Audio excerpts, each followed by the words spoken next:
नमस्कार। आज दिन भर की बड़ी खबरों में देखेंगे प्रधानमंत्री मोदी राष्ट्रपति व्लादिमीर पुतिन के न्योते पर 16वें ब्रिक्स सम्मेलन में हिस्सा लेंगे। जम्मू कश्मीर को राज्य का दर्जा बहाल करने के लिए उमर अब्दुल्ला के कैबिनेट मीटिंग ने प्रस्ताव पारित किया है। और अंत में देखेंगे कौन है विकास यादव जिसको अमेरिका ने मोस्ट वांटेड सूची में शामिल किया है। लेकिन इससे पहले देखते हैं कुछ खास हेडलाइंस। मुंबई ट्रैफिक पुलिस को सलमान खान से 5 करोड़ रुपए की मांग करते हुए धमकी भरा संदेश मिला। इसमें चेतावनी देते हुए कहा गया कि इसे हल्के में मत लीजिए। अगर सलमान खान जिंदा रहना चाहते हैं और लॉरेंस बिश्नोई से अपनी दुश्मनी खत्म करना चाहते हैं तो उन्हें 5 करोड़ रुपए देने होंगे, नहीं तो उनका हश्र बाबा सिद्दीकी से भी बुरा होगा। बिहार में जहरीली शराब के पीने से लगभग 3 दिनों में 33 मौतें हुई हैं और यह सिलसिला अभी भी जारी है। लगातार जहरीली शराब से हो रही मौत को रोकने में सरकार विफल रही है। नीतीश कुमार इसको लेकर जो भी प्रयास कर रहे हैं वो विफल साबित हो रहा है। जहरीली शराब के उत्पादन और उनके बिक्री और उनके अवैध तस्करी पर सरकार लगाम लगाने में लगातार विफल रही है। इससे कई परिवारों की जिंदगियां तबाह हो गई है। मुंबई में ताइवान के नए ऑफिस खुलने पर चीन ने अपनी प्रतिक्रिया जाहिर की है। भारत में चीनी दूतावास के प्रवक्ता यू जिंग ने सोशल मीडिया प्लेटफॉर्म एक्स पर एक पोस्ट में लिखते हुए कहा कि दुनिया में एक ही चीन है और ताइवान चीन का अभिन्न हिस्सा है। ताइवान द्वारा खोले गए ऑफिस पर उन्होंने कड़ी आपत्ति जताई है। प्रधानमंत्री नरेंद्र मोदी 22 और 23 अक्टूबर को रूस के कजान में होने वाले 16वें ब्रिक्स शिखर सम्मेलन में भाग लेने के लिए अगले सप्ताह रूस की यात्रा करेंगे। रूसी राष्ट्रपति व्लादिमीर पुतिन की अध्यक्षता में आयोजित होने वाले इस शिखर सम्मेलन में ब्राजील, रूस, भारत और चीन और दक्षिण अफ्रीका के नेता वैश्विक मुद्दों और ब्रिक्स देशों के बीच सहयोग पर चर्चा करेंगे।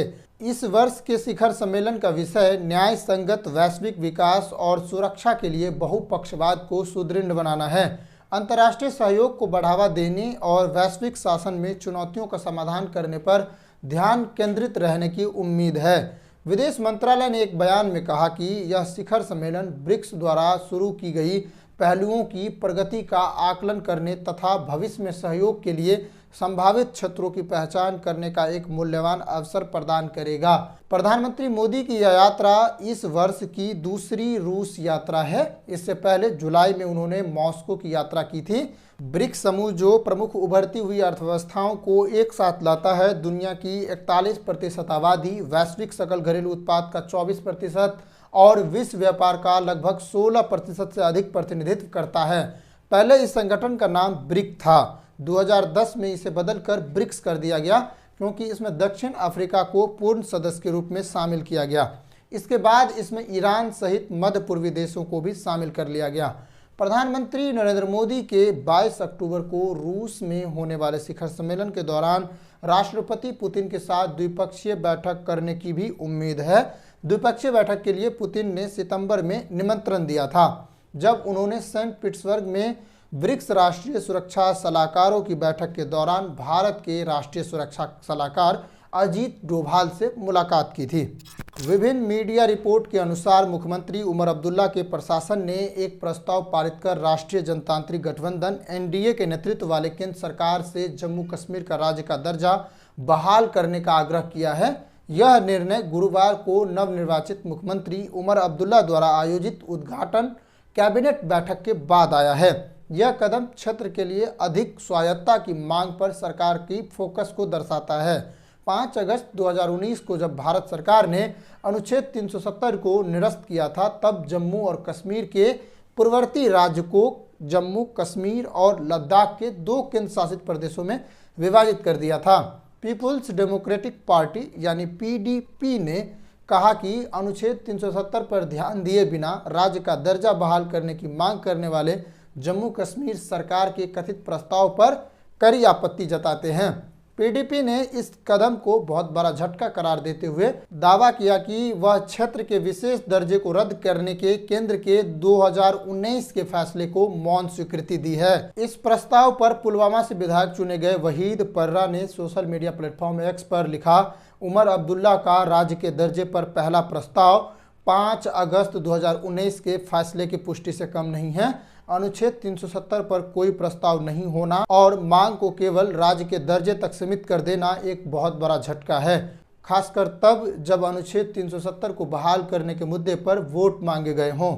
इस प्रस्ताव पर भाजपा ने भी प्रतिक्रिया दी है। जम्मू कश्मीर के भाजपा नेता अल्ताफ ठाकुर ने शुक्रवार को उमर अब्दुल्ला के नेतृत्व वाली कैबिनेट द्वारा राज्य का दर्जा देने के प्रस्ताव के पारित करने पर कहा कि अब्दुल्ला ने लोगों के बीच प्रासंगिक बने रहने के लिए ऐसा किया है। उन्होंने कहा, प्रधानमंत्री नरेंद्र मोदी और गृह मंत्री अमित शाह ने जम्मू कश्मीर का राज्य का दर्जा बहाल करने के लिए अपनी प्रतिबद्धता व्यक्त की है।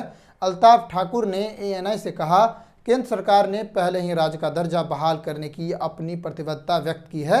हमें विश्वास है कि राज्य का दर्जा बहाल किया जाएगा। लोगों के बीच प्रासंगिक बने रहने के लिए उन्होंने कल कैबिनेट में एक प्रस्ताव पारित कर दिया है।